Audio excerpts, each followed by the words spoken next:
Toujours, quand il n'y en a plus, il y en a encore. La vie de ma mère.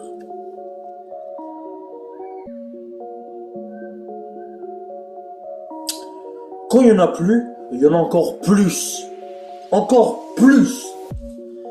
Encore plus, les gars. J'en peux plus. La vie de ma mère. Je vais casser ma manette, les gars. Je vais casser ma manette pour ça, la vie de ma mère. Ça me gonfle. Ça me gonfle. J'en ai juste marre.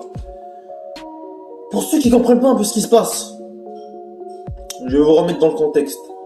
D'ailleurs, avant de commencer cette vidéo, mon frère ou ma soeur qui regarde cette vidéo, mets un petit like, mets un petit abonnement, ça fait un grand plaisir. On est là, bientôt 3000 abonnés, donc faites-moi péter les compteurs d'abonnement, faites-moi péter les compteurs de pouces bleus, faites-moi tout péter, les gars, on est ensemble. Donc voilà, votre but c'est de tout péter, c'est votre devoir aujourd'hui, donc pétez-moi tout, les gars. Faites-moi les compteurs, les abonnements, les vues, faites-moi péter tout, ça me ferait un grand plaisir. Donc voilà, dans cette vidéo, on va parler... Attendez, dans cette vidéo, les gars, on va parler de Cristiano Ronaldo, encore une fois, mais tu parles trop de Cristiano, trop de vidéos... Oh, calme-toi. Il fallait en parler. Il fallait en parler parce que c'était un sujet d'en parler. Je suis tombé sur une vidéo sur YouTube. J'ai vu quelques trucs sur Instagram d'ailleurs. Il y a plusieurs légendes de football. Je sais pas, 20 trucs, je sais pas quoi. Ils ont osé critiquer Cristiano Ronaldo et ils disent que c'est le principal problème à Manchester United. Pourquoi il y a des mauvais résultats dans les derniers matchs. Après ça, je dis vas-y, est-ce que je fais une vidéo ou pas? Je dis non, vas-y, c'est pas assez important. Je vais sur YouTube, je tombe sur une vidéo de Gaëtan Toussaint, pour ceux qui savent pas, les gars. C'est un youtubeur qui fait des vidéos sur Cristiano, un peu comme moi, un peu le même youtubeur que moi. Mais il fait un peu moins de quantité que moi, t'as vu? Mais c'est un peu le même sorte de youtubeur, on fait les débriefs sur les mêmes débriefs, etc. On est deux fans du Real Madrid, donc voilà, on est un peu les mêmes youtubeurs.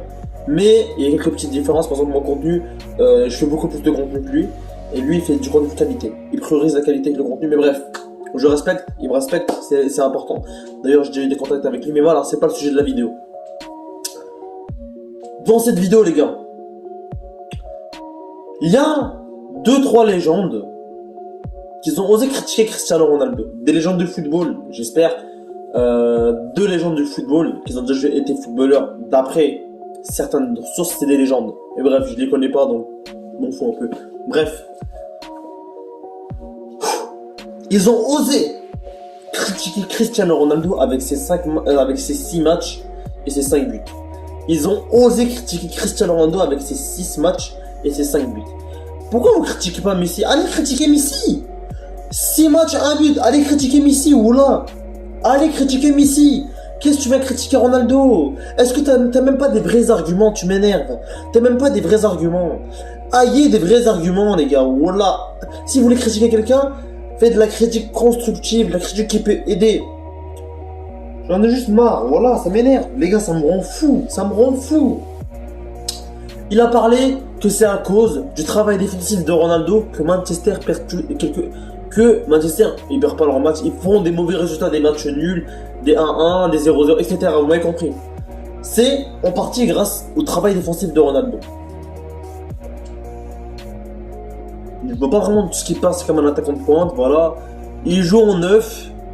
Je vois pas le travail, non. Bref, je vais faire taire ces légendes. Si la légende tu regardes cette vidéo, j'espère que je vais te faire taire, mon ref. J'espère que je vais te faire taire, j'espère que je vais faire taire toutes les haters. Voilà, je vais juste vous expliquer. Ronaldo est arrivé à Manchester, ça fait depuis fin août. Il est arrivé fin août, fin du mercato, il surprend tout le monde, il vient à Manchester. Tout le monde est content, CR7 à Manchester, etc. Ouais, mais beaucoup de haters disent non, la première ligue c'est pas fait pour lui, il va mettre 0 but en 5 matchs, il va mettre 0 but en 2 matchs, 3 matchs, etc. Beaucoup de critiques sur Cristiano Ronaldo, beaucoup de critiques sur CR7. Ronaldo commence son premier match, il plante un doublé. Pour l'instant, les haters disent oh c'est Newcastle, c'est de la chance. Ok, il continue. Il plante un but contre les Young Boys. Les haters disent oh non c'est les Young Boys, en plus ils ont perdu, Manchester sont nuls, etc. En parlant de... Ils disent que Ronaldo c'est le principal problème de Manchester United. Quand Ronaldo est sorti contre les Young Boys, les Manchester ont perdu 2-1 quand Ronaldo est sorti. Donc je crois que c'est un assez bon argument pour te faire taire s'il te plaît. Et c'est pas fini. C'est pas fini les gars. Après les Young Boys, ils jouent contre West Ham, qui est quand même une grosse équipe de première ligue, qui se place vers 6ème, 7ème, 5ème place en première ligue, qui sont très bien placés. Ronaldo a été buteur contre West Ham. Ok. Aston Villa, Ça arrive des mauvais matchs, ça arrive. Si vous voulez qu'on parle de Messi, on en parlera. Aston Villa, oui, Aston Villa, ils ont mérité leur victoire. Ils ont mieux joué que Manchester, je le dis et je le pense. C'est bon? Il arrive Villarreal. Et Villarreal, Ronaldo, 95e minute, but. Il sauve Manchester United. C'est pas fini, attendez. Il arrive Everton. Ronaldo ne commence pas titulaire, Martial marque, etc. Ronaldo rentre, Everton marque. Est-ce que c'est la faute de Ronaldo que Everton marque? Dès la rentrée de Ronaldo, ils ont marqué. Comment peux-tu me justifier que la rentrée de Cristiano Ronaldo aille affecter le but d'Everton? Déjà, ça a commencé du côté gauche de Everton et Ronaldo joue du côté droit de Everton, c'est-à-dire qu'il joue décalé vers la gauche, donc c'est impossible que ce soit du côté de Ronaldo.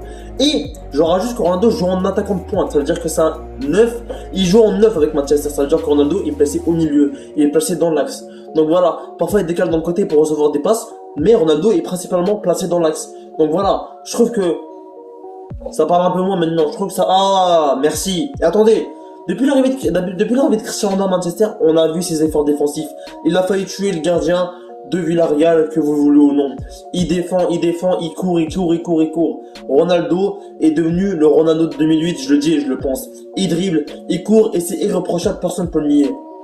Donc maintenant, s'il y a des gens qui veulent encore parler à propos de ça, venez, en privé on en parle. Par contre là, quand on commence à critiquer Cristiano Ronaldo, pour aucune raison, parce que ils ont fait égalité contre Everton et Aston Villa, c'est l'occasion de critiquer Cristiano Ronaldo. Non, faut se calmer un petit peu.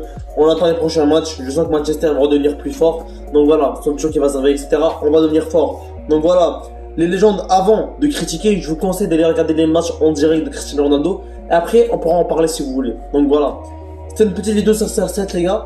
Une vidéo qui m'a fait juste pour le gaulerie. Je l'ai dit vas-y, je la fais. Pour faire taire un peu quelques bouches. Pour même les fans de Messi. Voilà, je respecte Messi, mais quand le mec il a mis 6 matchs, 1 but, et on le critique pas, il est encore protégé, voilà, ça me fait un peu mal. Mais bref, n'hésitez pas à mettre un petit pouce bleu à vous abonner, c'était Amzen. Prête que de ça bouge pas.